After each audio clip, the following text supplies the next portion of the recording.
in the midst of what we're supposed to believe is a budget crisis. I mean, what do you do in a budget crisis? What do you do if you're $10 to $14 billion allegedly in the hole? Increase spending.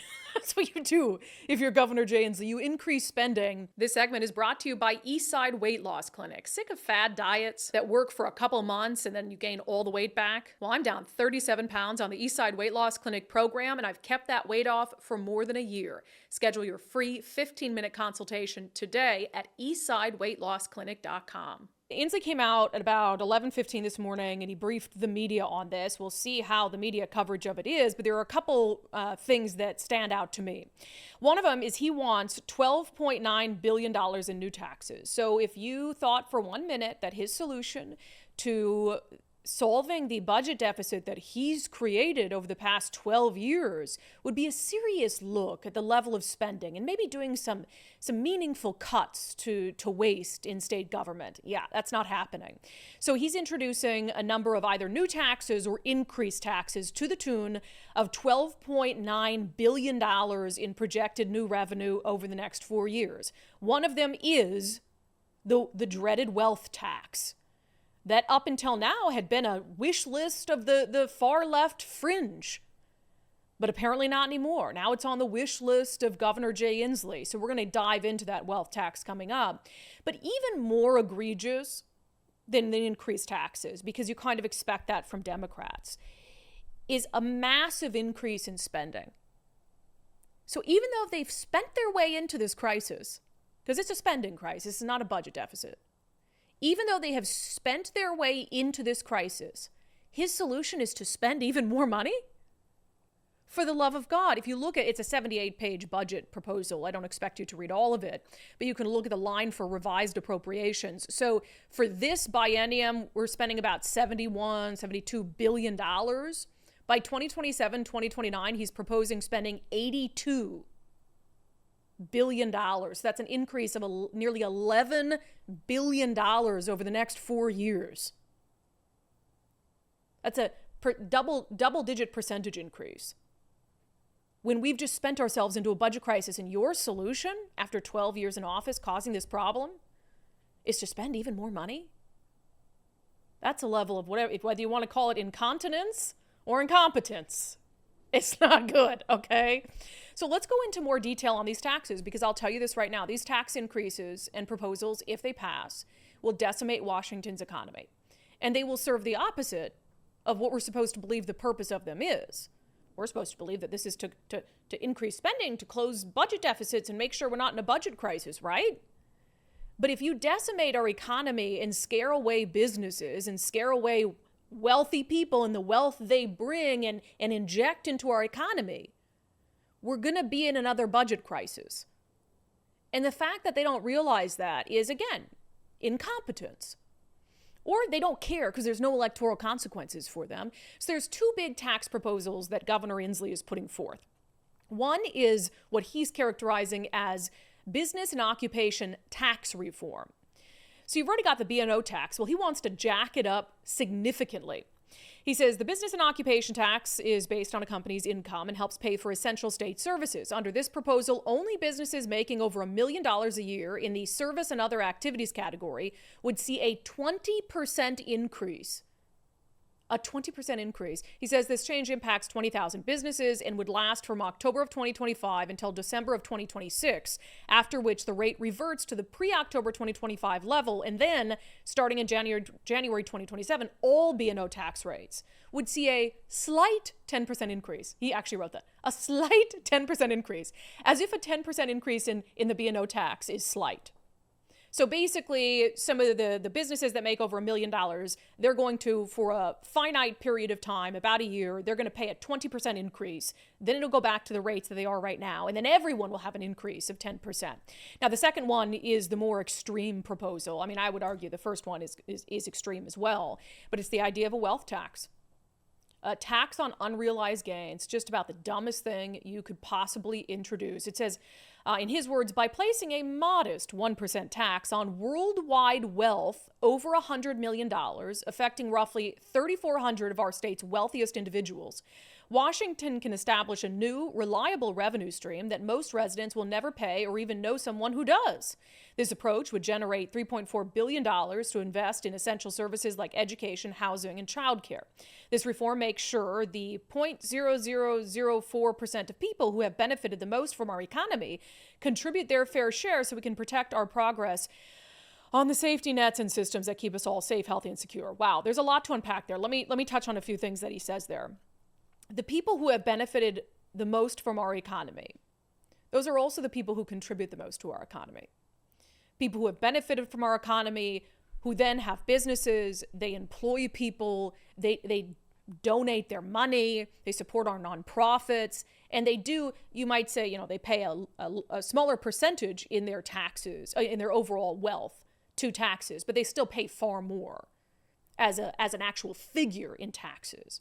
So yes, they've benefited the most from our economy in terms that they've been very successful. But you chalk that up to that's our economy that did that for them. No, that's them that did that for themselves, usually, unless they're independently wealthy.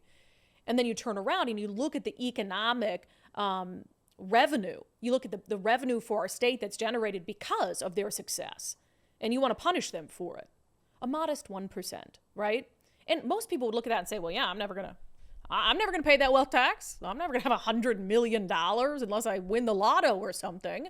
And this would, as he says, worldwide wealth. So if you're living in Washington state, regardless of where your wealth is held, they're going to tax it to the tune of 1%. And it would be unrealized gains as well, because a lot of people who are that wealthy, that's tied up in stocks and bonds and things like that, and other assets that they have no intention of selling at the time. So when he says this approach would generate $3.4 billion to invest in essential services like education, housing, and childcare, there's the rub. So this is how this will be spun, because you could say, well, let's run an initiative and repeal it, right? Because what they'll do, if they pass the wealth tax, they will make it an emergency. They'll attach emergency clause on it, which means that we can't run a referendum on it. But let's say we could run an initiative. Let's Go Washington has that down pat. They could run an initiative, collect signatures. Well, because it has to do with taxes and revenue, you see the line right there. If this ever goes to an initiative, what's going to be on the ballot? It's going to say, do you want to repeal this wealth tax that only impacts, 0.004% of Washingtonians? And then it'll have that addendum on it. And it'll say, if you repeal this, it'll take money from education, housing, and childcare. So they're already setting it up to be referendum proof and initiative proof. And it will decimate our economy. Washington state already has, when you look at, we've talked about this, remember, before the election, there was a progressive institute that was trying to prop up Kamala Harris's campaign and trying to act like, no, Kamala Harris and Joe Biden have been great for the economy. And they put out these numbers saying 85% of counties in the United States were seeing a positive increase in new business growth, except Washington state, where every county but one in our state had negative business growth. People aren't starting businesses here. People are closing businesses here. And you think that a 20% spike in the B&O tax is going to be the solution to that? You think entrepreneurs are going to want to come here? You don't think that Amazon is going to pick up and leave? They already left to Bellevue, but if you make something statewide, they're just going to go somewhere else. They've already been doing it. And it's just insane to me. And you don't think that that's going to cost us funding for education, housing, and childcare. These people don't think. Or they do think and they don't care because, again, we don't hand them electoral consequences. Now, again, so remember, up to a $14 billion budget deficit. So you would think in a rational world, like any family would have to do, that you would cut out wasteful spending. Like, what do we really, truly not need? Like the doctor that they're hiring right now to provide concierge medical care to transgender prison inmates, like maybe we don't need that. The specialist who's going to provide laser hair removal to transgender inmates, maybe we don't need that. But those are some small things, right? Stupid, need to go, but still small. Here are some things that Governor Jay Inslee still thinks we need to be spending money on in the middle of a massive budget deficit. Let's see. $5.5 million for World Cup safety and security. Yeah, the World Cup is coming to Seattle in 2026. And because Governor Jay Inslee and the Democratic Party's policies have made cities like Seattle so unsafe, we need an additional $5.5 million just for security around the World Cup. And you know what that means. They're just going to sweep out all the drug users and homeless encampments down as far south as they can get them, push the problem along. They'll station some extra officers, maybe bring in the State Patrol or the National Guard. They'll blow through that $5.5 million lickety split. and then it's gone. And then all the problems will come back, of course, because they aren't interested in any long-term solutions. Let's see. Oh, this is not a surprise. $14 million for immigration legal aid. Gee, what kind of immigrants need legal aid? Anybody? Nicole, what kind of immigrants do you think need legal aid right now to the tune of $14 million? Must be legal immigrants, right? Of course. 100%.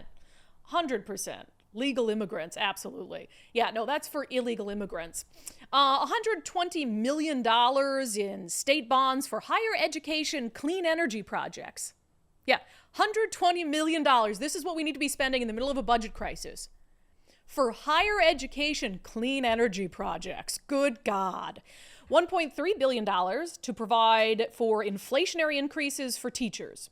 So your party created an inflationary environment. And so now we've got to give teachers, despite failing test scores statewide, $1.3 billion in raises in the middle of a budget crisis. Gotcha. Oh, and then this one, this is really important, actually. $8.5 million to reduce toxic tire dust. I don't know about you. Every time I go outside, I breathe in and I'm like, oh, the toxic tire dust in my throat. These people are mental. I have to laugh so I don't go crazy. This is mental. This is mental. This is so far from what our expectations should be from government. We shouldn't be in a budget crisis in the first place. Let's start there. We have enough revenue coming into the state. We have enough businesses in the state that have done well. Thank you, businesses. Thank you for helping our state's economy, despite everything our state has done to crap on you. We shouldn't be in a budget crisis at all. Back in 2019, we had so much money coming into the state. Republicans said, hey, we're in a really good place monetarily. Let's take this time to stash some money away for a rainy day and to really think about our spending so it can be sustainable and we can be successful long term. What did Democrats do? Well, they turned around and passed a slew of new taxes to bring even more money in because they were money hungry at that point. Oh my God, talk about greed. They were so greedy, the greediest corporation there is. Long-term care tax for a program nobody even wants. Yeah, let's tax them. Take that money out of their paycheck. Capital gains tax so we can scare away the businesses and entrepreneurs. Let's do it. The Climate Commitment Act so we can make poor people poorer at the gas pump and in their energy prices at the food store. Yeah, let's do it. They brought that in after 2019, after all these warnings, more money, more money, more money, more money. And they spent it like crazy, and they spent themselves into a $14 billion budget deficit. So what is Governor Inslee's excuse here? Because there has to be an excuse, right? How could you justify in any form or fashion increasing spending by $11 billion when we're facing a budget deficit? Here's what he says. History shows the long-term consequences of cutting too deeply during tough times. To avoid repeating our past mistakes, we must maintain momentum in these areas and modernize our regressive tax structure to better serve all residents. So for him, we can't cut too deep. And he points to in his budget, we cut too deep after the recession and education suffered and our mental health system suffered. Yeah, that had nothing at all to do with your incompetence and your inability to spend the money that we have to good effect. So it's like, we can't cut. There's nowhere to cut. Can't think of a single damn thing to cut.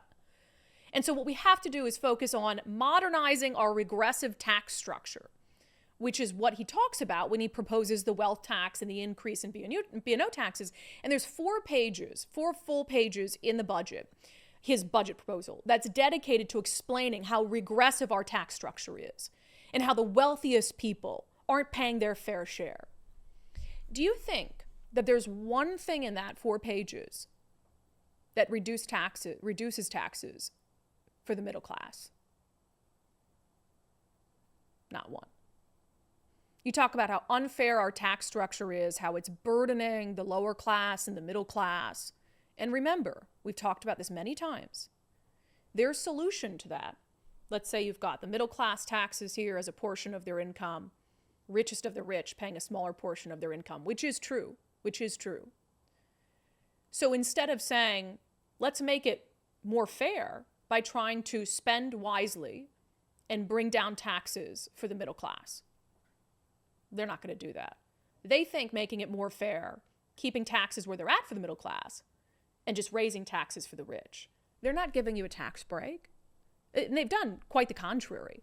As much as they complain about regressive taxes and the impact on the middle class, the ones I just explained to you, the long-term care tax, you think rich people have to pay the long-term care tax? No, they have private long-term care insurance.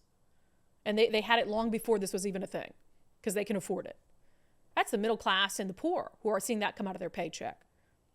You think that the ultra-rich care if they have to pay 50 cents more per gallon at the gas pump, or if their energy rates go up in the push for electrification, or if they have to pay more at the grocery store for food because of the Climate Commitment Act? They don't care. That affects the poor and the middle class. So as much as Democrats complain about our backward tax structure, it's hurting the people who can least afford it. Their taxes, their decisions that continue to this day are hurting the people who can least afford it. And they want to make you believe, they want to gaslight you into believing that they're doing something positive for you by increasing taxes on the rich. They haven't done jack shit for you. Your taxes are the same. And arguably they're going to get worse because the longer the Climate Commitment Act continues, the fewer carbon credits there are at auction, the higher those auction prices go up, and thus the higher your gas prices will be in the years to come. And the higher your grocery store prices will be in the years to come. Energy prices, they're not talking about reducing that for you. They want you to believe they're doing something wise and just while sticking it to you at the exact same time. I don't know what it'll take to get people to stop falling for it. Oh, let's raise taxes on the rich. No, you should be, instead of in the streets like tax the rich, you should be saying, hey, stop taxing the poor. Stop taxing the middle class. Or do both. If taxing the rich, we're never going to get them to stop doing that. If you are taxing the rich and you're saying, what did he say it would come over? $3.4 billion a year? Hold on, I want to look at this. I want to get it right. Over a 4-year total. Over the next 4 years, the wealth tax would bring in $10.3 billion and the B&O tax increase would bring in $2.6 billion. So are you going to then, to make things fair, because you said this is about making things fair, are you going to reduce the burden on the poor and middle class on these regressive taxes by eliminating $13 billion in taxes on the poor and middle class? Of course they're not. They're going to tax the rich to pay for more things that we do not need, to pay for more programs that aren't working, to put toward an education system that has declining enrollment and decreasing test scores and worse outcomes than ever before, to put toward solving a homeless crisis that gets worse the more money we put into it. You're not going to benefit from the increased taxes on the rich at all. And you're going to be just as poor, if not more poor, than you were before the taxes on the rich take effect. That's what people on the left and progressives, if you believe our tax system is regressive, you should be in the streets chanting, not just tax the rich, stop taxing us. Cut our taxes. Let us keep more of our own money to spend on the things that we need as a family, not to spend on sending a doctor to Monroe or Walla Walla State Penitentiary to cut off the genitals of a transgender inmate or to give him laser hair removal. This stuff it's not hyperbole. This is what's going on. And I don't know what it's going to take for people to realize it. And I had mentioned this sort of push and pull between, okay, what is Bob Ferguson going to do now? Because what Jay Inslee just proposed today on his way out the door, final middle finger to Washingtonians, is completely in contrast to what Bob Ferguson told the Seattle Times about how he would approach the budget when he's sworn in. He hasn't been sworn in yet. So it's Governor Inslee's job right now to propose his budget, and then Bob Ferguson can be sworn in and throw it all to hell if he wants. But here's what he told the Seattle Times last week. Governor-elect Bob Ferguson says he's not ready to back tax increases just yet. We are looking at savings, efficiencies, how we can do better as a state. That's the first, second, and third conversation as far as I'm concerned, before even entertaining anything else. Well, have you seen Governor Inslee's budget? Because the first, second, and third conversation is new taxes before even entertaining any tax cuts. In fact, he's increased spending. You know, toxic tire dust, got to get rid of that. Clean energy programs for higher education, $5.5 million for World Cup security. All these really, really important, critical things he must pay for in the middle of a budget crisis. So we'll see what Bob Ferguson does. Either this is Jay Inslee intentionally setting up Bob Ferguson to be able to convincingly continue his moderate charade for the time being. He's saying, hey, I'm gonna put out a shit budget that totally makes no sense. And you can come in and you can save the day. But I don't think Jay Inslee likes Bob Ferguson. I've heard that from people behind the scenes. He does not like Bob Ferguson. He's doing this to screw him over. And now Bob Ferguson is going to come in and tell the progressive wing of his party, the 13 state senators who have already pre-filed a wealth tax, or giving unemployment benefits to striking workers, rather. He's going to come in and tell them, no, all these things you want, absolutely not. No, because he cares about power. And he is beholden to the system and the party that put him in power. No matter how much he wants to act as if he's not, he is. So Bob Ferguson is not going to do anything different than Jay Inslee has done, despite calling himself a change agent on the campaign trail.